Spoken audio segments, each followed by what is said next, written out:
we shouldn't physically agitate water to wash clothes anymore because we have a clothes machine that can do that for us. A clothes machine. Yeah, like it's a labor-saving device, right? No, I just like the phrase clothes machine. What's English? Do you mean like a washing machine? A washing machine. Yeah, Thank you. totally. I haven't been here for a while. Welcome, you're a foreigner. This is actually your second language. You're doing great. Hello. Hi. Hi, it's nice to see you again. Nice to see you again. When do you think we really last saw each other? I think it was probably like 2016 or so. Wow. I was doing Starfighter. You were running CoderPad. We were both like kind of in adjacent spaces and getting engineers jobs. And I came out to San Francisco for whatever reason, probably to sell Starfighter to people. And we ended up chatting for a while and then went our own ways for a few years. I've followed your career with interest on the internet for a very long time. I think I must be one of thousands of such people. And one thing I wondered is, does that feel weird to you? Like, this seemed partly your goal, your intention, is to become very well known.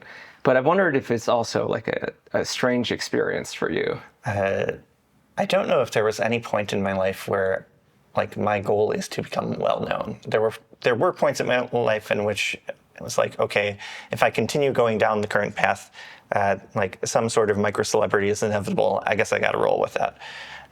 But it is sometimes a little bit weird. Like sometimes I have this standing invitation on my website that I will meet basically anyone in any way involved or interested in software for coffee and chat with them about this. And often there's what I call the asymmetric familiarity problem, where someone will relate to me as if I am a like long lost friend that they have been actively following for about 15 years. Which they have been. Yeah, in some cases. In some ways, I relate to you in this manner. I think I relate to you much more colored by like just like the writing and content you've made over a decade, and is less weighted by the times I've actually met you in person. Like to me, you are mostly a digital avatar. Yeah. Funnily enough, there was once a forum that had a conspiracy theory that Patio11 was not like an actual human writing things. It was some sort of like art project or a group, or like a consortium of people trying to make business content. Yeah, like something like. Normally, you have to pay someone to do that, But what was their motivation for? I don't know why they thought this about me. I thought, if I was planned about this performance, wouldn't I be doing a better one? Okay, so if what you're saying is true, like you never really intended for your persona to become so well known that it like precedes you almost, then you must have a pretty strong reaction to that reality. Like you seem in most respects to be like a pretty modest, careful guy. And in some ways, you're living the life of a at-large public figure. So I'm curious about how these twain meet. I feel like I've accepted that I'm a public intellectual for better or worse these days, and certainly did not expect that. I didn't go into the fields that like kind of institutionally prepare you for being a public intellectual and for dealing with the consequences of it. I'm not a university professor, but maybe some university professors think I have useful things to say. I'm not a journalist. I don't write for a newspaper, but apparently sometimes newspapers want me to write for them. It was disorienting at first.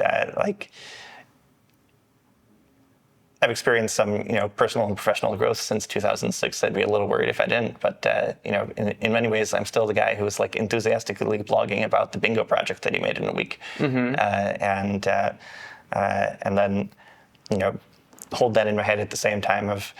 I was the de facto infrastructure coordinator for the United States of America on like COVID vaccine information. A role that no one gave me. I just took it. You made it, I think, rather. And it's weird. I don't know if I'm modest. Some people call me strikingly immodest. I feel a little bit of a reaction to that, but I do like to be well calibrated on like I've accomplished some things in my career. I hope that I accomplish more things in the. I maybe see what they mean. Like you are good about in the way that I think you try to induce others to be like good about stating clearly what it is that you've achieved. Because it's useful to be. I mean, like, you have the demeanor of a modest person. Do you know what I mean? Yeah. Like, there's a personality type you often associate with people who are saying what they're doing in the public eye, and you're decidedly not that, I think. I'm, recoil at the notion of being an influencer. I theoretically have an Instagram, but would be kind of alarmed if people were like following me for vacation photos or similar. And I worry about things like, I was the CEO of Vaccinate.ca, that project that we just alluded to, but like there were many people involved in the effort, and I want them to get appropriate amounts of credit for it. But I am not the shy wallflower that I was in, say, middle school, and I think it's like instrumentally important, both for me personally and for me as someone who is essentially publicly mentoring other people. And you are allowed to say true things about things you have accomplished, and if you don't, like the balance of probability is people will not say those true things on your behalf. And so, okay, so I think this topic segs nicely into one thing that I wanted to ask you about. And one thing that struck me about your career is that you've written on a very wide range of topics. And I think the topics that you've written about have they're not like completely randomly distributed. They sort of shifted with your interests over time. Like when I first became aware of you, you were writing a lot about stuff like search engine optimization, how to make a bootstrap software business as an indie developer, like marketing in general. And I think that sort of moved eventually a bit into, like, you started writing more about software hiring or engineering hiring rather, and then it slowly became more and more finance, I think is my impression. And then it also kind of became about like your notion of like a dangerous professional, like bank regulations, I think, like in the navigation thereof or of bureaucracy. And I sort of imagined that had to do with some sort of family situation that you were working on, or like citizenship and stuff like that. There's a number of things. So what I write about in any given month is often quite responsive to what I'm working on in any given month. Despite appearances, I have been known to do quote unquote actual work over the course of the last 18 years. And so when I was like primarily working at physically developing a software product to sell way back in the day, I did write some pieces about like Ruby on Rails development. And I quickly came to the conclusion, both on reading them, on reading other people's pieces on Ruby on Rails development, and on like seeing the numbers, like, I don't really have a differentiated point of view here. I enjoy doing the development, but I don't, like, the world is not aching to get this out of me. And then I wrote some other things about my kind of particular take as an engineer on marketing and using statistically informed approaches, yada yada, and also broadly convincing marketing skeptical people like myself that it is just and useful to do marketing well.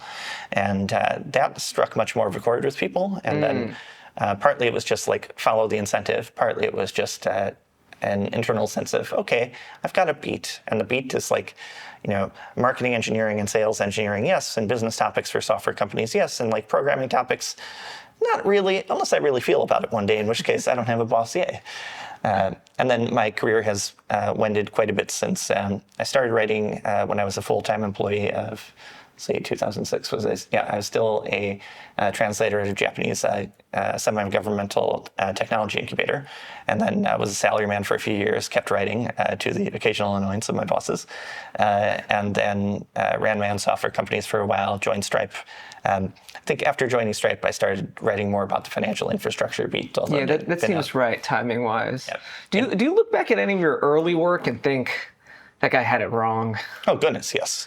What's your number one for that? I'm curious. I think if you just look at like the written quality level of things that I wrote back in like... Quality aside, like I wonder if you had a disagreement with the author, like today. Okay. One disagreement with the author, which I kind of imbibed from Hacker News and other places on the internet, the perspective that, I imbibed many things from the internet and agree with some and have come to disagree with others. One thing I imbibed was the perspective that equity is intrinsically a long shot, that most equity awarded to, say, employees in seed stage or Series A companies will be worthless, that you should treat it like a lottery ticket. I've come to have a more nuanced point of view on that one. I think it's a little bit hiding the ball here if I don't say explicitly, like I worked at Stripe for 6 years. Many people who worked at Stripe for 6 years did quite well on their equity. But couldn't have known that going into it. You Or couldn't. could I you mean, have? surely. I mean, you took the equity. Therefore, even at the time you made the decision, you must have had some inkling that, in fact, it would be true. Yeah, I think people auto minimize about like your ability to predict the future, and like if people who are actually like doing the work and very intimately involved in a company and the company's customers and like the culture around it and et cetera, don't have a better informed point of view than like the random pension fund manager at the margin who is effectively setting the price. Like, what are we doing? Anyhow. So you would take that one back. I would take back like equity is intrinsically a long shot. And the thing I would say explicitly is by count of companies, like even if one believes 90% of all startups fail, which I think is an overcount, but the people with good numbers on it largely don't publish those good numbers. But take as given for a moment 90% of startups fail. 90% of equity grants are not written by 90% of startups. The startup is going to go through checkpoints, at which point it gets larger and larger. And so a large portion of all equity grants will be written before the point of like obvious realized success, but after the point of like material de-risking of the business, and thus like be worth a lot of money. And so if like of the total number of employees receiving an equity grant on paper, I think the majority of them will actually do well by that equity grant, a fact which is I think mathematically defensible and very not obvious to people. Interesting. I haven't heard that argument before, but it jives with my own impression too, that like, I guess the way I connect this to my own thinking is like, around the time I attended that microconf way back in, I don't know, it was probably like late 2000s, like there was a thing that people would often say on the internet that I think is linked to the notion that all equity is a long shot,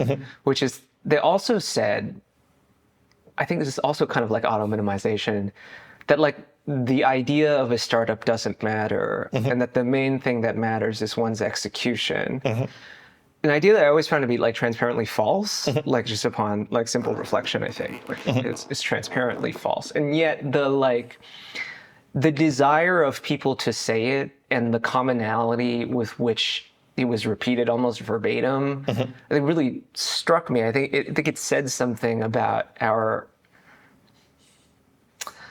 I don't know what it is. I think like narratively as humans, we kind of want to minimize the role of luck, or to like narratively punish luck somehow, like in our own conception. And so we'll say things that like equity is like a lottery or whatever, and that the only thing that matters about a startup is like your ability to work on it.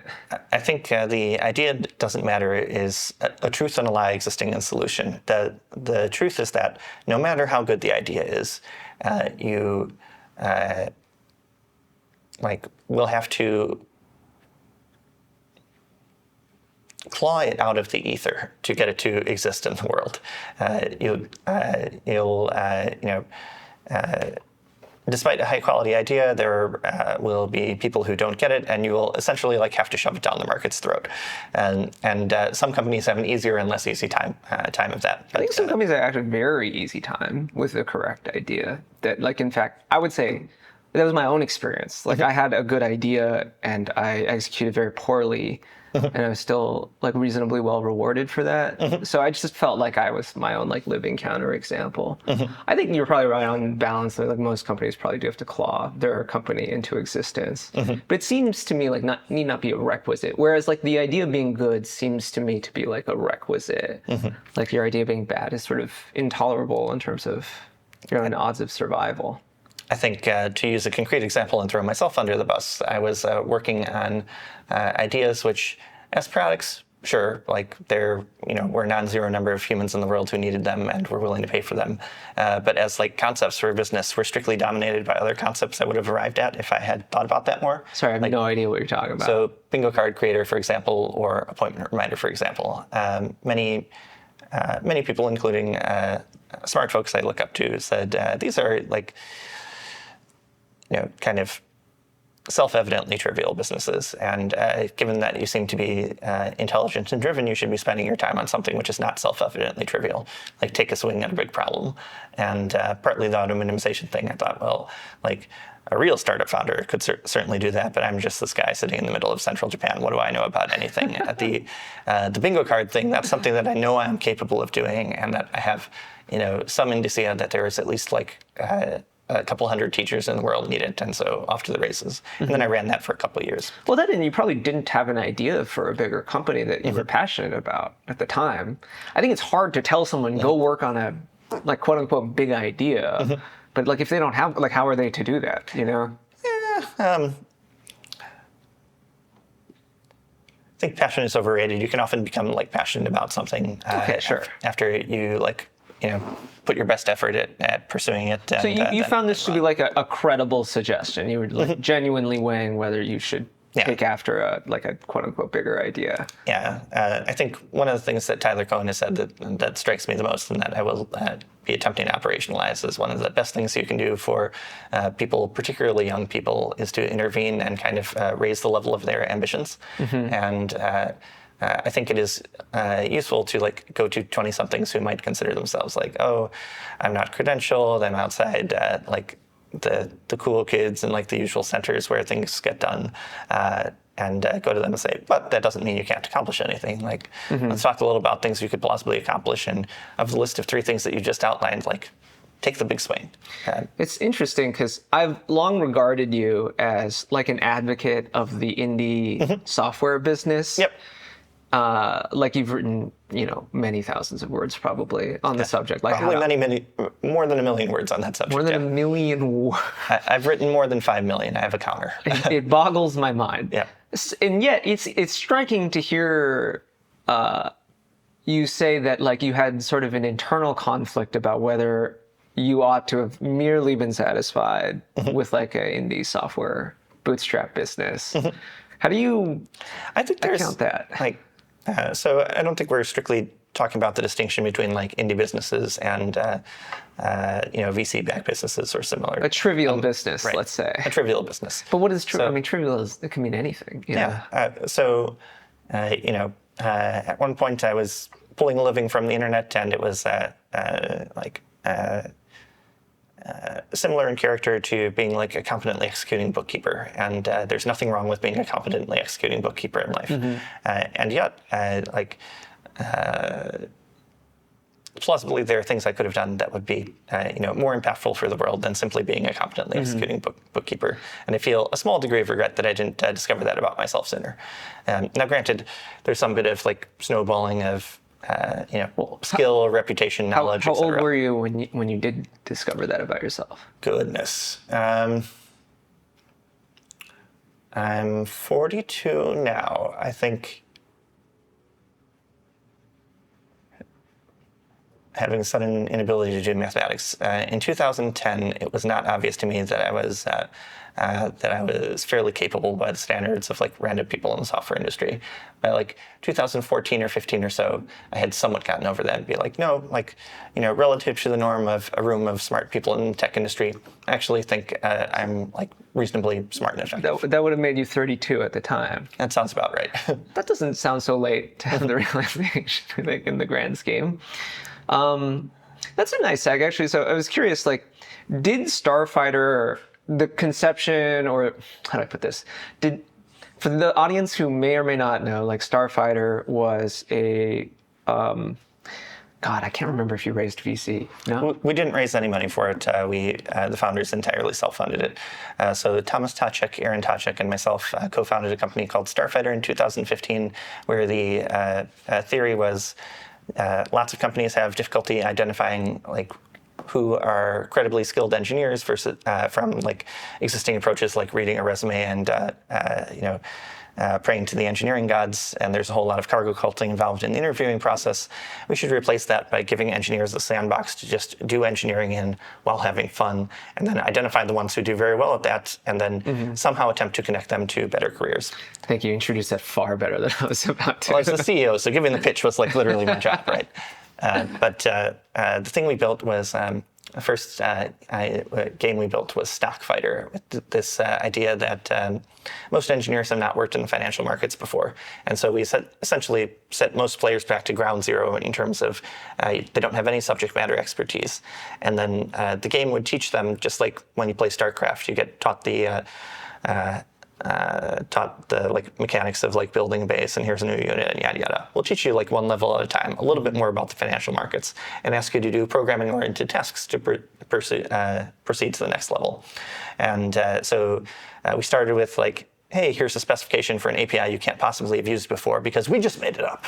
Can you like send an order to a stock exchange using this API? And then, all right, let's introduce you to a concept of a market maker.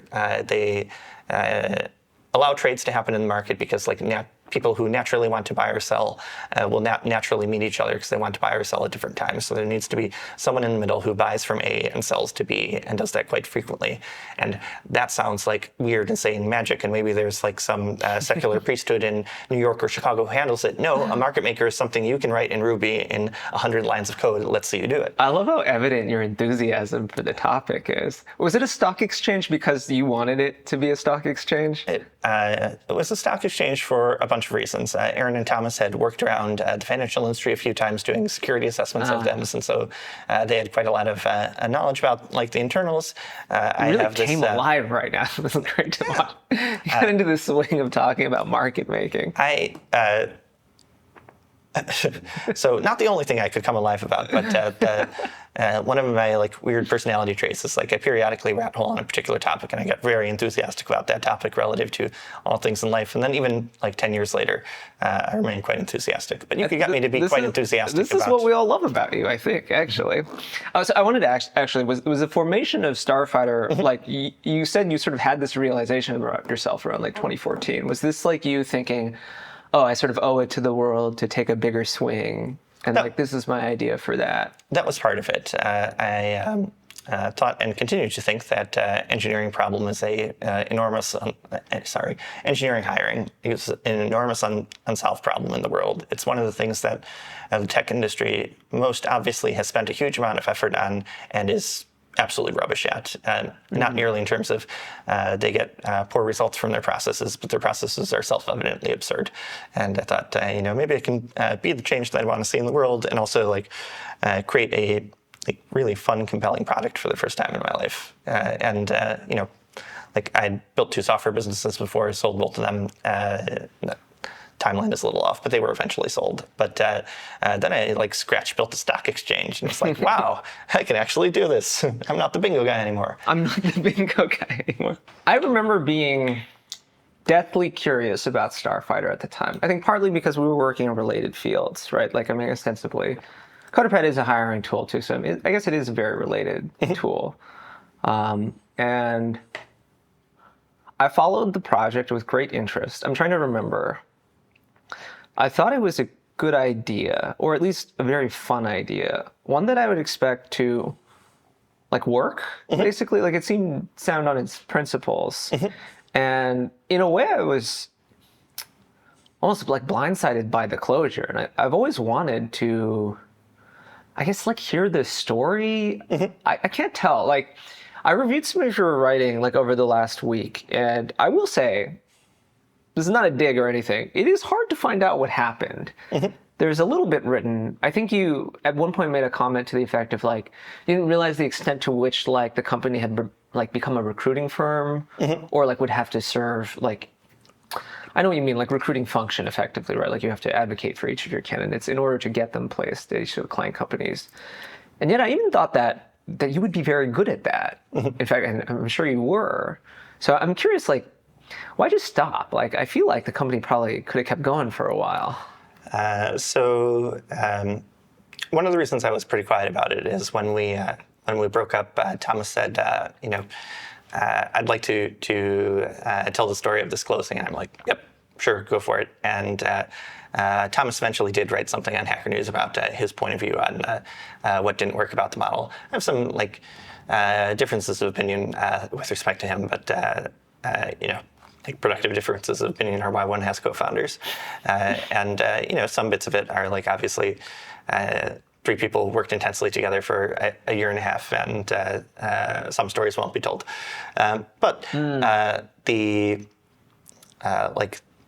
So the core business model of the company is we have identified these talented engineers. We convinced some percentage of them that we have identified that would you be willing to take interviews with companies if we arrange them for you? And we've prearranged with those companies that if they hire one of our candidates, they would pay us on a contingency recruiter basis, say 20 to 25% of first year salary. Naturally. And that, just as an FYI for people who are not in the space, that doesn't come out of the candidate's pocket. That's a expenditure of the company in the same way that the company buys their MacBook but doesn't charge them for it. So our finger to the wind mental model was that we think by the time we've gotten someone through this entire game, and in the last level they have successfully blind identified one bot that was using insider information to trade in a field of 100 bots where we didn't even tell them what insider information looked like. These are extremely qualified candidates. They should be able to get a job basically anywhere. At most, we'll have to introduce them to 4 places to find them a job. Mm-hmm. The typical contingency recruiter model, on the other hand, is a company will say, in expectation, I would like you to show me 10 resumes. I will pick 2 of those resumes to interview, and I will hire somewhere between 0.2 and 0.5 candidates for each 10 resumes you show me. Mm-hmm. That distinction in those maths totally blew out our model. So we were working intensely with 40 candidates at one point, and so we thought, okay, 40 candidates is 10 placements, and 20% of $200,000 is $40,000. So we think we have $400,000 revenue in pipeline, and the actual math is worse than a tenth of that. Mm-hmm. And so, long story short. We could not get the math of the business to work before our personal financial resources were depleted because it was self-funded. It was self-funded, and then there was a question of we are relatively well connected in the tech industry. We probably could have gone out and raised funding for it. The product worked, people loved it. Tears were shed, and not all by me, when it went away. We could have raised money, but by that point,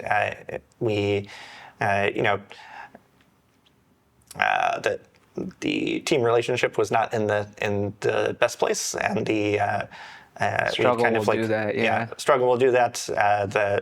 I was running it from Tokyo, and Aaron and Thomas lived in Chicago. That's right. So the time zone. A lot of late nights, and a year and a half of that will do things to you. And so we decided, look, we could go to investors and kind of mortgage our professional reputation and get a few more years of runway to work on this together, or we can go on and do the next best thing. And all 3 of us were I'd kind of want to do the next best thing right now versus. You had all burned yourselves out working on it to some extent, I imagine. So I've been capital B burned out in life before, and Starfighter, I worked very intensely at it. Did not feel the experience of burnout when leaving. If anything, felt quite energized when I started working on Stripe almost immediately afterwards. That's right. Yeah, there was a quick shift. Yep. It was actually very fortuitous. I mean, it was a sort of pivotal moment in your career is actually your jump to Stripe, which I did not see coming. Actually, I had no inkling that might happen in the future. In some ways, it's one of those important doors that happened. But the company Starfighter wound down basically in August of 2016, and then I started Stripe in September. I wonder if there's a link there. This question comes from Aileen, actually, from our discussion. She wondered,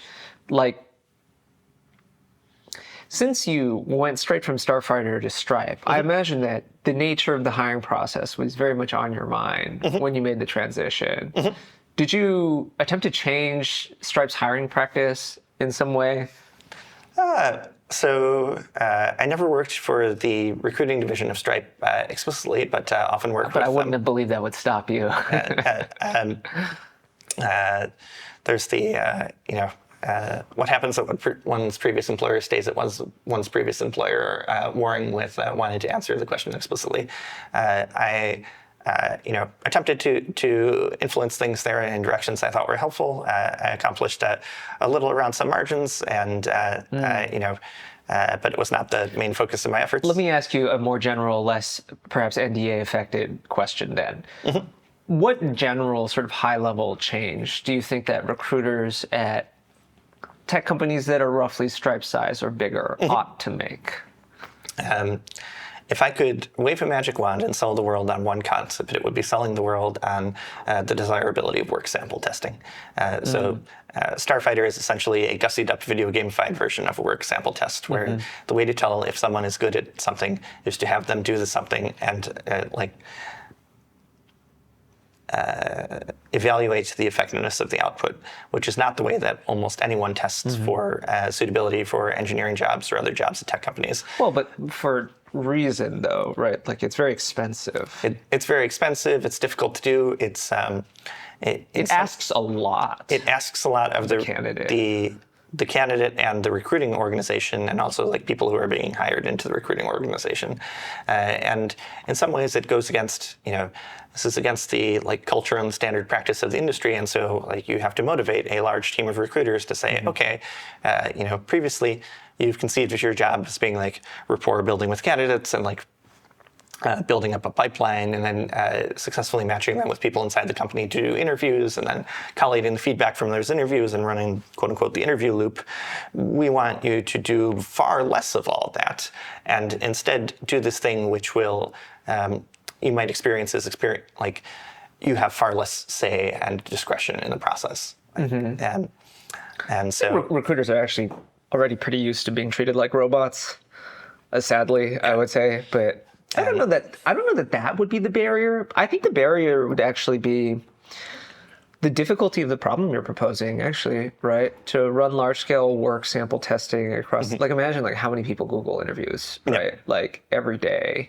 And it can't be, like you kind of, I think, push the ball back on, like people upload Google interview questions to the interview question collating websites and then they can't ask those questions anymore. I think the work product sample test will run into similar issues as well. And so I have a funny point of view on whether Google truly regrets the fact that there are interview question collating websites or books that say, like, I think the title of one is Solving the Coding Interview. Gail Lockman, in a world where the interview is a solved problem and it is a matter of like literature research and a month of unproductive work on getting good at lead code style problems and then diligently applying that in the interview in a performance of class, candidates who are willing to do that and candidates who are unwilling to do that have distinguished themselves in a way which is extremely salient to tech companies. And this is one of my most black pillish kind of beliefs. It's like, yes, it's a circus. We are aware that it's a circus. We are aware that there is this manifestly, not advertised pathway through the circus, which probably has all sorts of negative side effects that we would admit in our cups to each other if we thought about that problem seriously. But we're fine with that because it actually does generate signal. And will this person be willing to jump through arbitrary hoops when we ask them to for like, okay, you wanted to come do programming, well, you're going to do the programming, but it will take you 6 weeks to get anything to production because you're going to have to go through 14 layers of reviews. That's just the nature of the business. It's like that quote about how the number of modules in your compiler reflects the number of teams you have working for the compiler. Yeah. Likewise, you think the recruiting process of an organization reflects the deployment process? In some ways, yes. It's sort of a Foucault type idea. It's interesting. I often regard myself as a sort of, I put this, the last centrist defender of the classical interview loop. Because I worked on a company that sold, it was in my financial interest to sort of think that the general structure of the hiring process was, if not good, at least like understandable in its reason. And I sort of I think companies can be like better or worse with respect to how they execute on that too. Yeah, totally. I think the way it is now is reasonable in so much as like whenever your company tries to do something else, it seems like they just can't. You know what I mean? Like that the system where you have people, you just have two humans talk to each other or to a bunch of people on a team, and sometimes they exchange programming words or exercises at each other, is as close as we can get to like a Pareto optimal trade-off in like the amount of time the candidate puts in, the amount of time the company puts in, the degree to which they're able to discern what signal is there. We can always get more signal out of I don't think the companies don't know how to get more signal out of the interview process. I think they just perceive rightly that it is far too costly. Like any additional attempt to extract signal requires more and more dedicated engineers to simply hiring. And I don't know that like every company can afford that. Like in a lot of ways, I think the interview system we have is like, I don't know, it's like democracy. It's just like the least bad option we've divined this far. I'm not going to be convinced I'm wrong. It's just so hard to get everyone to compare notes. Like I wish we could force every tech company to like allow us to run like anonymized studies on this. Like we can't do the through line on how well the like A or B accepted candidate performs at the job like 3 years after the fact. And we only have like a mountain of anecdotes on both sides. It's so brutal. I think even the best operated interview loops in the industry, of which there are darn few, even those have a great deal of difficulty figuring out, like, okay, if we were trying to build a machine to extract signal, and that machine asks 6 questions, which of those 6 questions is the one that's providing a signal? Does that signal actually does it like measure something meaningful in the world? Like to the extent that people have done semi-academic work on it, you can have like which of these 6 signals most generates like probability for hire. But you almost never have like the next phase of it is like, okay, some candidates are successful over the course of their next 6 months, 2 years, 10 years with the company. Some candidates are not. Yeah. Which of these 6 questions predicts ultimate success in the company? Right, because at this point, no one does that. Because that's essentially like the solving the problem of politics, right? Yeah. Like what is success at a company is itself like a matter of internal company politics as well. Yeah. And I don't know. I think we all just sort of throw our hands up at the problem. I admire people who attempt to change the status quo. I mean, I thought that's why Starfighter was so interesting. Or like Triple Byte, for instance. I thought that was another interesting way of trying to go about it. Yep. And I guess I don't know what I think at all. I wish there were more startups tackling hiring, and with the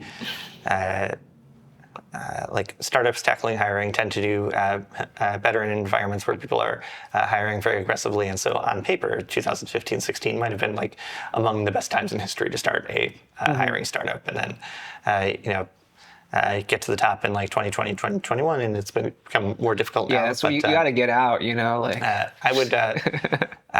I would enthusiastically back companies that had interesting takes on how to do hiring better. So please send me an email. Well, that's right. You do some investing. I do a tiny bit of investing, and happy to chat with people about my experiences and what I would do over, given a do-over. Who knows? And I might so I'm currently on semi-sabbatical. I've moved my family from Japan to America, and I've been spending most of the last year just writing and not quote-unquote doing real work. But I will likely quote-unquote do real work in the future, and who knows, might take another whack at the Do you need to? What if you just were retired?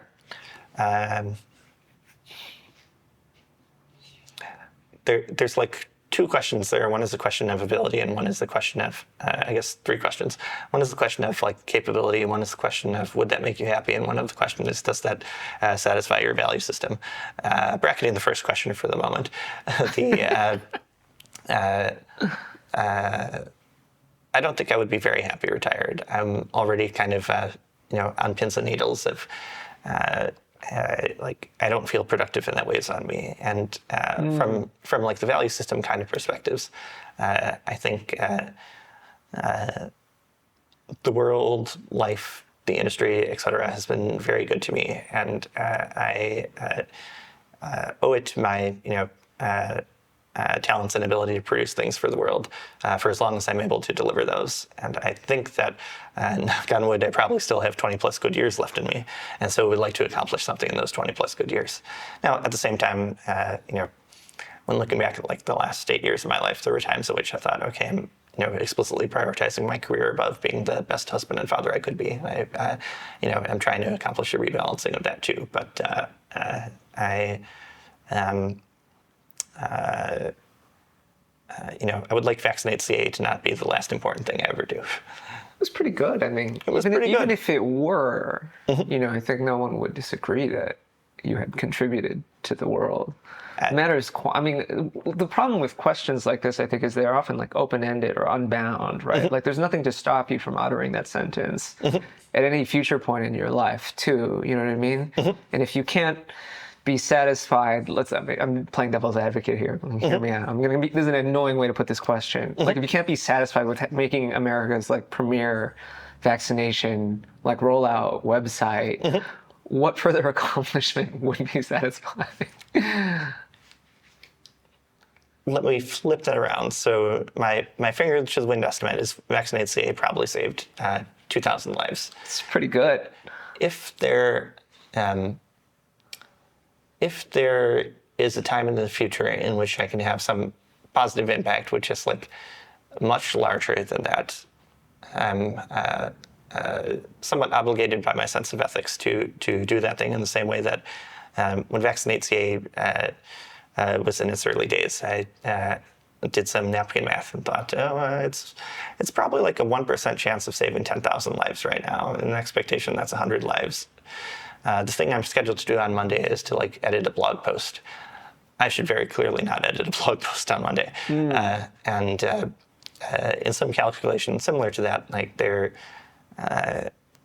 plausibly there is like something more that I could accomplish that I'm yet to accomplish, and I kind of owe that accomplishment to, the world, God, etc. And so, knock on wood, not quite ready to retire yet. Although I have played a little bit of Factorio and enjoyed it. Have you tried Balatro? Actually, I got you to play Balatro. You got me to play Balatro. Yeah. Fantastic game. I played it for like a week nonstop, and then I just never played again. I think I like burned out the circuit in my brain that wanted to play Balatro. It's a poker-themed and mechanically poker, but only for the tiniest bit, roguelike game, which has really, really tight mechanics for the first couple of games, and then the end game of it is not very interesting to me. Yeah, you can kind of blow up the game, and then it's like, what am I doing here? Yeah. I actually wanted to delve backwards in time.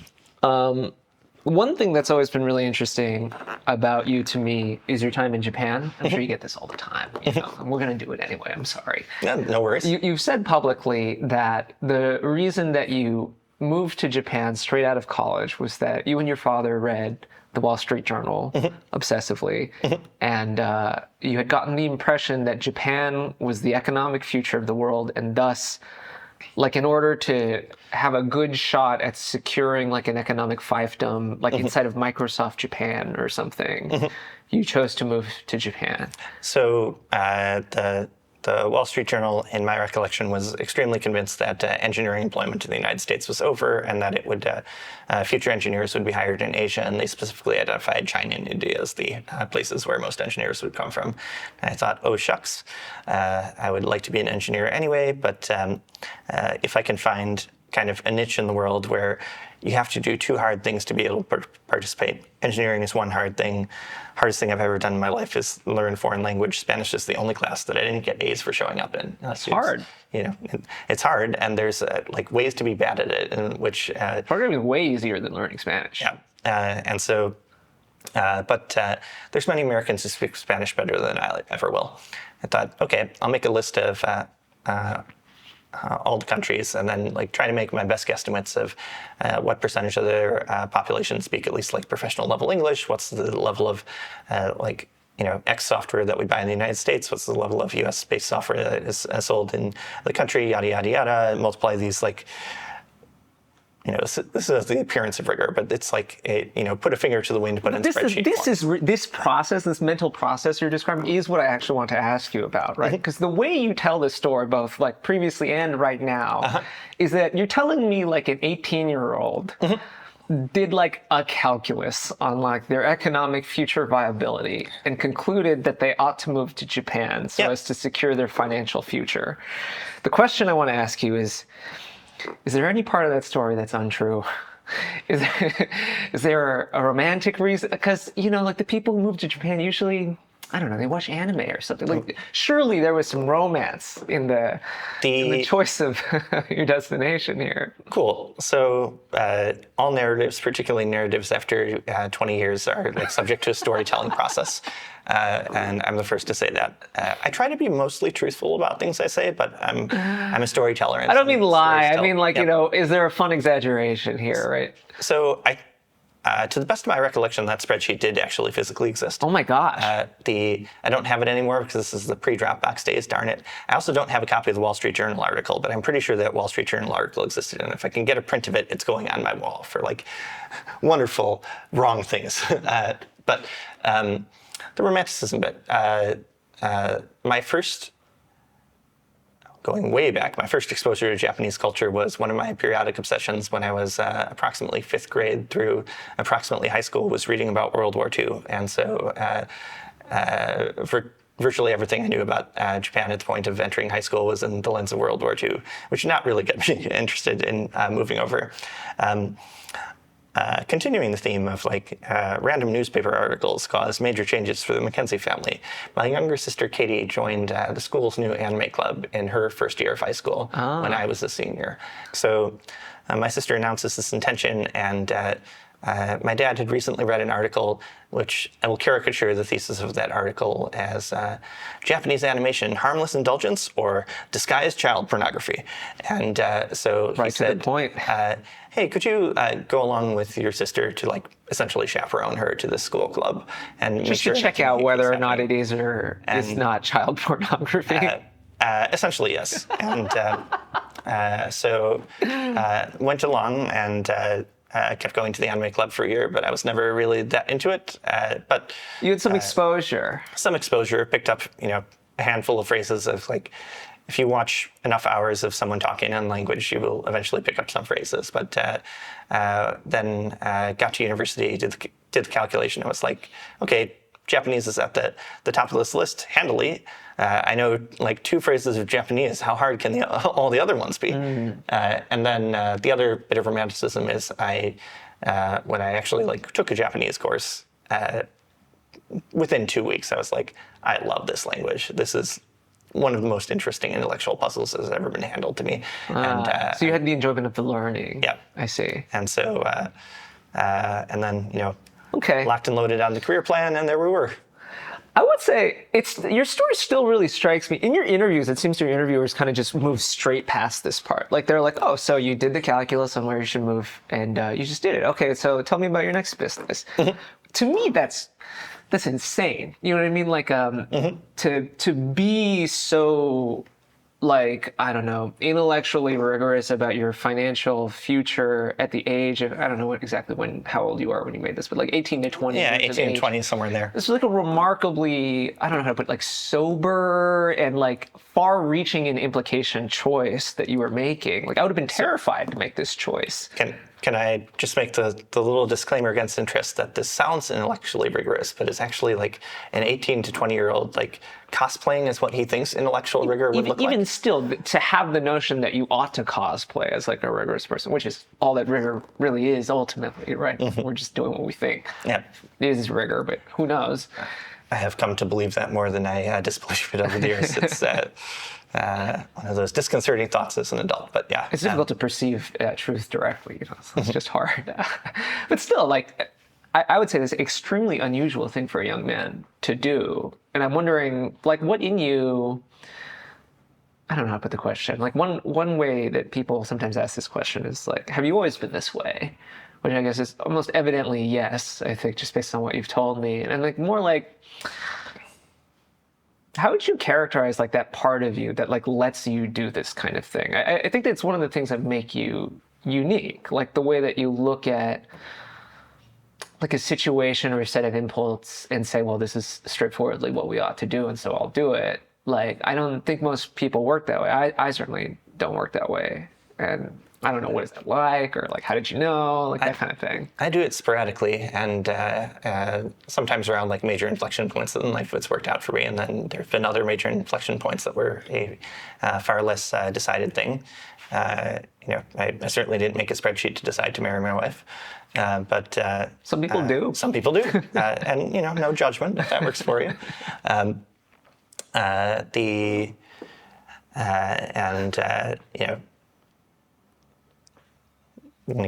This kind of mean of how I approach things has been not constant, but echoes of that rhyme through many points in my life. Making good decisions, maybe a little bit less.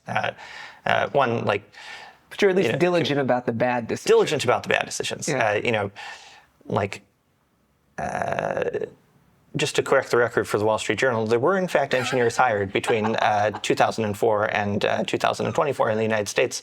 Some of them did very well professionally. You can run that correction anytime you want. I decided to be a Japanese sailorman because I thought that would be a great career move.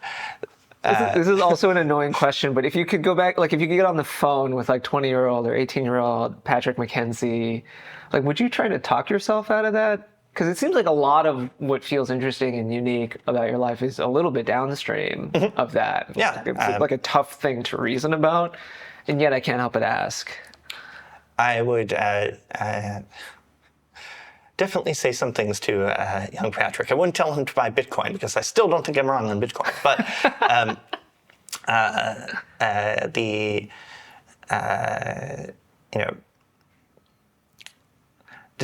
did I learn something from being a salaryman? Yes. What I learned, could I have done it faster than I did? Almost certainly yes, but felt a sense of social obligation in the moment, which is a thing that salarymen among many cultures is good at instilling people. And That's how they get you. That's how they get you.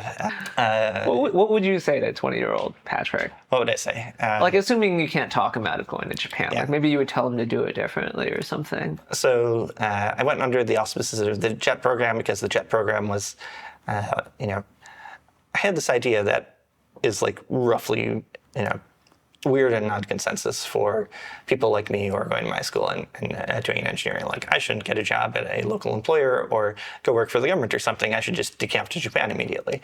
But in that non-consensus idea, there was like a forged pathway for doing it where there's the JET program, there's an application process, just like there's an application process for grad school. I will write things about myself and be selected on the basis of merit to be allowed to be handed this job. And I would tell myself, like, most job searching processes are not about selection on the basis of merit. Also, you should do a much better job of listening to the people around you who are currently telling you things. So one random thing that happened to me was at a Japanese department party. There was somebody from a video game company that many listeners would know. This is the salaryman in me. I wouldn't name it 25 years later. Yeah, it's a video game. There we go. Yeah. This is major professional growth for me directly in the moment. So a guy from Sega Japan was at my Japanese department, and we got to chatting, and he's like, "Oh, you like video games, you speak Japanese, here's my business card, you should look me up." And I was like, and I agonized for about 6 months of what do I say if I email him, blah, blah. And part of my brain was going like, he wants you to apply for a job there, doofus. That's the only reason to give a young video game enthusiast a business card. And he met you in a professional context where, a purpose for, you knew. You were just afraid. Yeah, right? just afraid. And, I'm not worthy. I don't really speak Japanese. I'm just, Well, you were 20 or something at the time. Yeah. I mean, it's understandable. Yeah. And so, push pause on, all that sort of, real adults doing, proper jobs for money business. I will apply to this program, which promises me a job. I will diligently execute on that job, and then I will start my real career probably at Microsoft in a Japan-facing role. Was my idea for a number of years. And so the thing I would tell the young 20-something is, you have a business card in your pocket. You know exactly where that is right now. Write the email. If you can't write the email, I will literally dictate it because it's going to be about 3 sentences long. Hey, it was great to meet you at the Japanese department party. I'm looking for jobs for next year. Would you mind chatting? This reminds me of another question I wanted to ask you about Japan, though, which is, it's not really a question, it's a statement. The statement is, it must have been very lonely, especially at first. And I'm wondering how you coped, when you moved there. You retained a remarkable degree of agency. You worked a job, you made several side businesses, all while in Japan. Did you have expat friends? How did you get on? How did it work? Sure. So the JET program attempts to people up with friends in their town, generally other people on the JET program, partly because they've run this game before, and crushing loneliness often happens to people. Like the meeting experience is really, really rough because I could speak the language, but the typical participant can't. They're the first foreigner that has been seen in a town of several thousand Japanese people. They have no pre-existing social network, and the job is to for them rather than for me, would be to go to a school and read out English sentences so the class can repeat after you. They're an English pronunciation coach, essentially. Yeah. Essentially. The word human tape recorder is often used by the people themselves to... why don't they just play it? Why do they need the human at all? Complicated... Social reasons. Let's move on. Yeah, social reasons. Let's move on. So the default experience is like crushingly lonely. Did I experience loneliness when I was young? Yes, frequently, although that wasn't exactly like a new experience for me in life. I was quite close to my family growing up and had a few friends by high school, thank goodness. University, I had clubs I was in, but was not super close to many friends. And then the process of immigrating to Japan and hitting this big restart button on my life is also concomitant with okay, I'm figuring out this whole adult world for myself. What does it mean to be an employed professional? I wouldn't have called myself professional in the day, but what does it mean to work for a living and be responsible for what people now call adulting? What does it mean to be dating for the first time in one's life, et cetera, et cetera? And I was trying to blunder my way through that in the way that many people blunder their way through their 20s. Did you maybe feel that Japan was a safe space to make all these mistakes away from the eyes of your American family, potentially? I thought, if anything, the opposite of that. A thing that I came to believe very early in the experience is that there were many people around me, without loss of generality, the JET program, who they had a core dissatisfaction with their life. Let's say maybe undiagnosed depression, maybe I haven't found my path in life, et cetera, and I will move to Japan and this will fix my core life satisfaction. Or it'll do something at least. Yeah. And the dominant experience is well, you have now physically relocated to a new place where your core satisfaction has not gone away.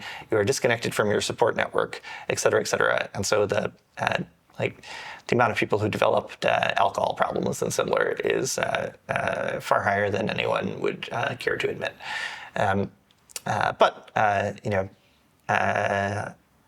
Did I enjoy my 20s?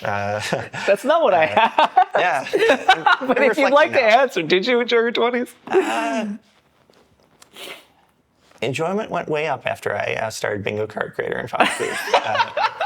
Is it because you had something you knew you could reliably do that was your own? It was something I could do that was my own. It was I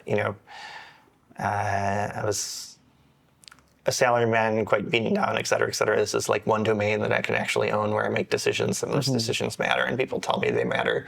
I had run a World of Warcraft guild, which I quit to do Bingo Card Creator. Less dragons. That seems reasonable, yeah. And in some ways, the guild and running this thing where 60 people are depending on me was a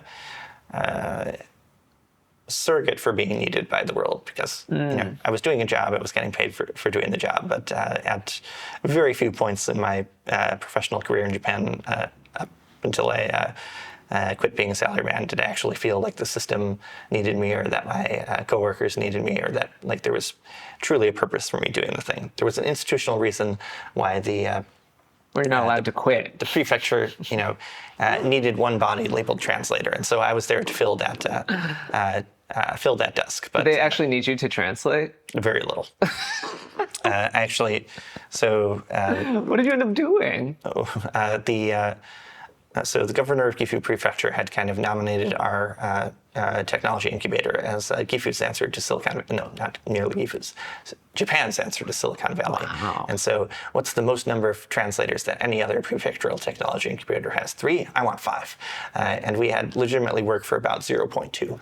And so I was dealing with punishing underutilization, and I went to my boss and said, boss, can you make some work happen for me? And he's like, well, you translate things when they come in. Things come in once a month maybe. And he's like, I don't know, find something to do. And so the tech incubator had an R&D team, and I said, I don't know if this is irregular or not, but I'm on the payroll. I have an engineering degree. You're the R&D team. Like, what is the worst Scut work that you have? I will do it. So I'm dying right now. And they were like, how much do you know about, vision processing and C++ coding? I'm like, I have heard of both those words. Did they put you on an OpenCV project or something? I did. I was on a spam filtering project for a little while, and then the kind of Stone Age sort of vision decoding things that we were doing back in we still use this stuff, really. Do you think that your attitudes around today around being needed by the world or being obligated by one's own leverage or ability to perform are somewhat born out of your time of almost torturous underutilization in Japan? I think there's somewhat that. There's if you look at a small number of very important conversations with your life, one of the ones I had was with Joel Spolsky, and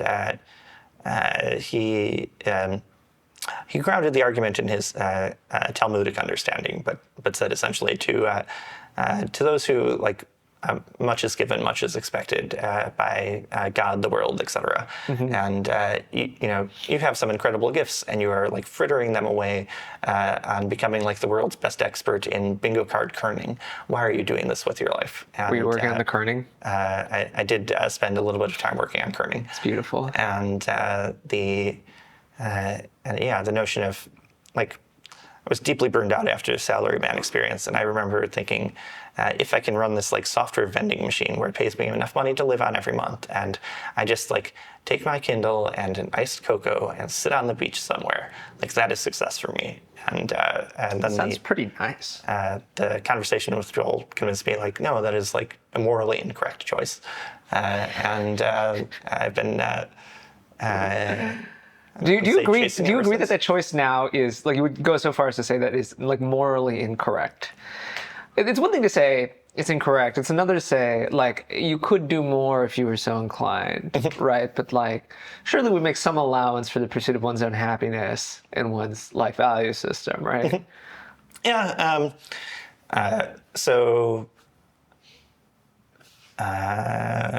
I will make some allowance for people's pursuit of their own value system and et cetera. Many religiously inclined arguments are,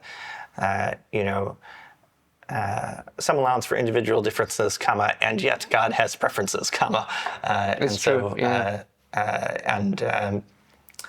Don't want to say I vibe with that underself. You should say it. You should look straight in the camera and say, I vibe with that. I vibe with the Talmud. There we go. That was a joke. Actually, we're going to cut it. Relatively sincerely religious. And so I'm not Jewish, I'm actually Catholic, but that spoke to me. We talked about this a little bit before we started filming, and I'd like to ask you again. You've advocated for people working on indie bootstrap software businesses quite extensively. I would say in some ways you created the genre of writing about bootstrapping your company, which I think was deeply influential. And I wonder if you feel the same way today, given, I would say, the sort of mounting or almost overwhelming evidence that AI technology in general will be the most important technology the computer science engineering sector ever produces or historically has produced.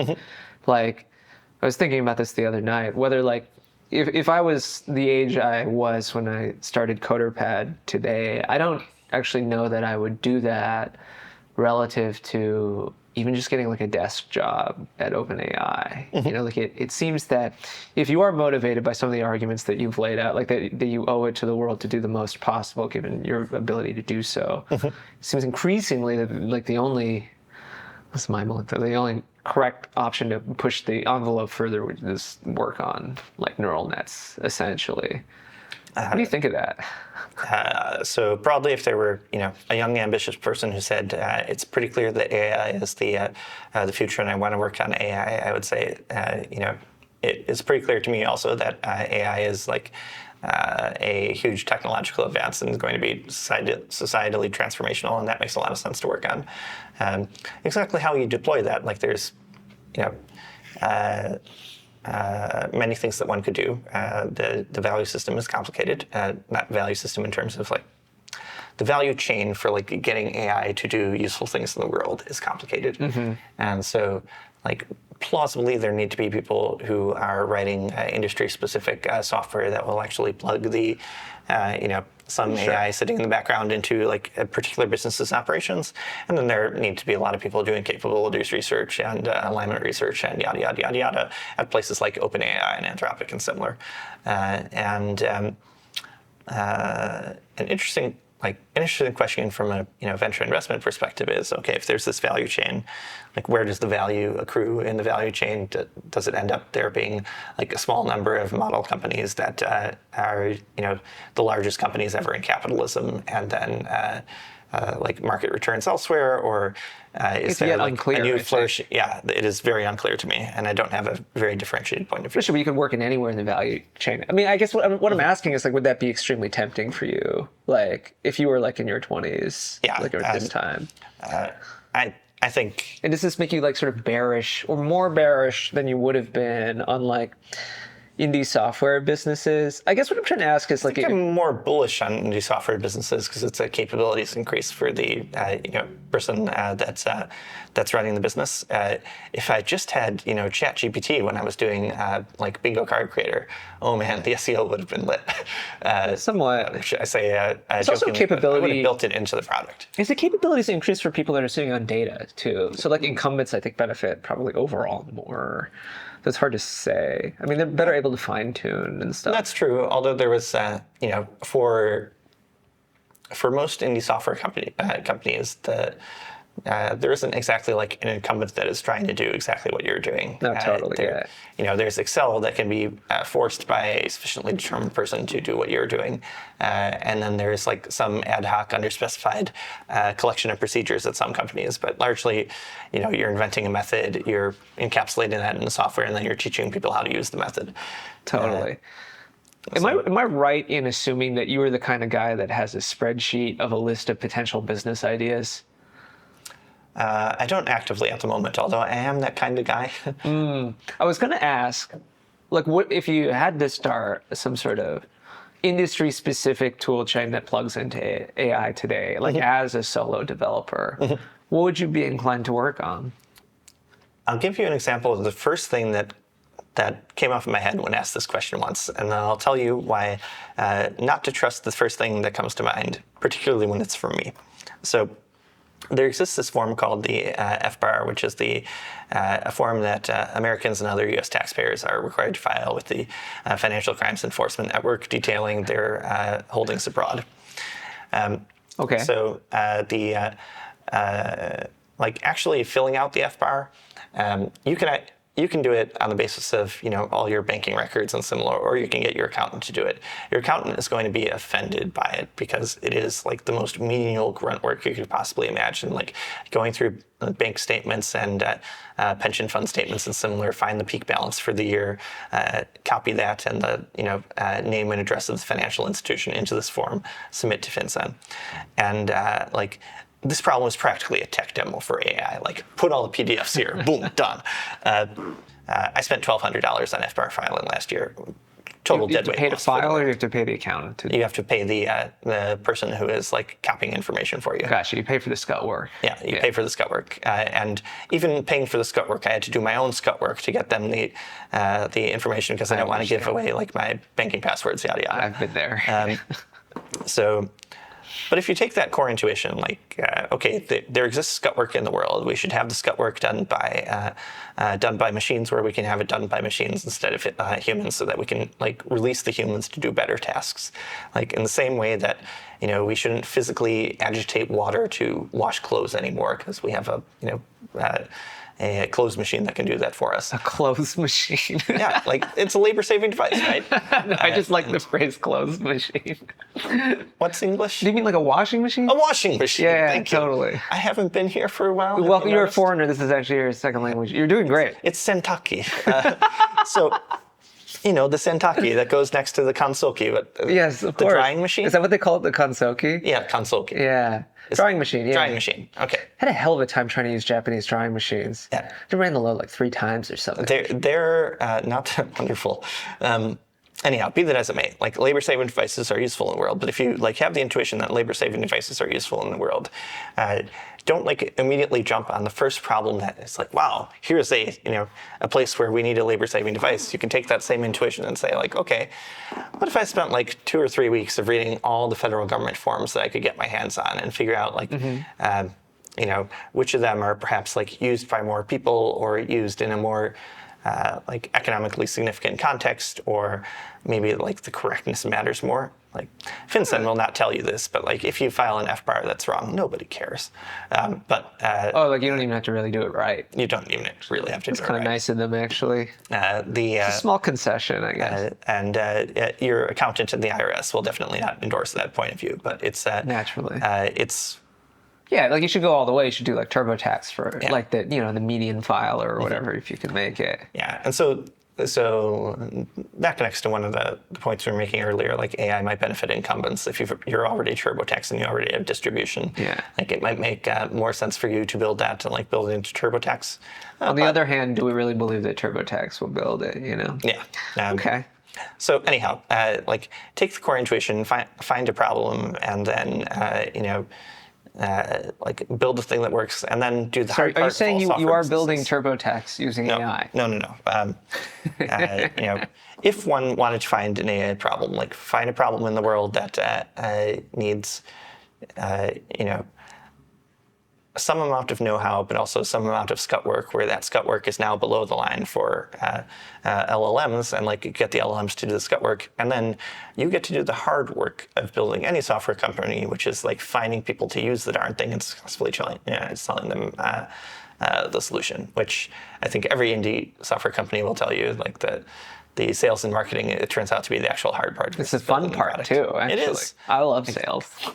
There's huge amounts of intellectual interest in figuring out how to build that machine. Do we have any closing thoughts? Should I say some closing thoughts? Closing thoughts. Why don't you say some closing thoughts? This has been an interesting conversation with a very famous man who has striven for fame his entire life and has now finally achieved it, and so he can retire. Patio11, what would you say to other people who want to become very famous and very rich? I think becoming very famous and very rich are like both poor goals relative to all goals that you could possibly have. If there were like a magic wand to wave where I could stay at like approximately the current level of fame and not increase more than like some small amount above that, I would wave that magic wand, because like descriptively, actually like really famous people, the kind that get recognized on the subway constantly, seem to have like really rough lives as a downstream consequence of that. With regards to being rich, I've had times in my life where I've not had money, and I've had times in my life where I've had money, and of the two, having money is much easier. And anyone who doesn't tell you that is trying to sell you something, probably trying to decrease your negotiating power in the negotiation. I feel a little bit of a chip on my shoulder about that vis the tech industry. Anyhow, you shouldn't be mercenaries. We do this whole venture capitalism thing out of the goodness of our hearts. Your piece about how to negotiate your salary, I think, is one of the most impactful things you've ever written. I think you feel the same way, too, right? Up until Vaccinate CA, I think that was probably the most important thing I had. Well, you probably get emailed about it like all the time. Yeah, and still do. I keep a folder in Gmail where, like, every time someone mentions, "Hey, I made $25,000 to $100,000 more per year based on like information in this piece," I like add that to the folder in Gmail. And I what are you up to? A spreadsheet. I stopped keeping the spreadsheet somewhere in like the low 8 figures for just the people who email me, and then so like presumably, 500,000 people read it a year. Most of them do not choose to email me, even if they like implement some of the advice. And so. You've basically cost the tech industry like billions of dollars, is what you're saying. Not billions, okay, but like tens of millions. Oh, it's definitely more than tens of millions. What 8 figures is what? Is that the number of zeros or just the number? So 8 figures is like 10 million plus. Okay, so sure. Hundreds of millions, low billions maybe. You've sapped efficiency from the market. Like, there is someone who there there are at least two different sets of someone who have the other version of that spreadsheet, where they know how often I have been quoted against them. And those people are also capable of sending me emails. You can imagine what the contents of those emails are. My reply was very terse. Oh, you get. I didn't know you got such emails. What do they say? Like you shouldn't teach people to negotiate for more money because it's bad, or because it's greedy, or like what rhetoric do they employ? You can imagine something along the lines of like, hey, there might be a number at which you would say different things, right? And I don't understand. Like, are they trying to bribe you out of having the article in existence? Yeah, like something like that. That seems crazy. That seems crazy. Are they crazy people who write this, or are they like true corporate warriors? They seem to have the right domain name for not being crazy people. My God. Yeah, right. You should publish this. You're too careful. You should show me this after I turn the cameras off, which I will now do. Thank you for watching, everyone. I don't know why you're watching, but thank you. Okay, I'll hit these. All right, thanks. Yeah, fun. I had a good time.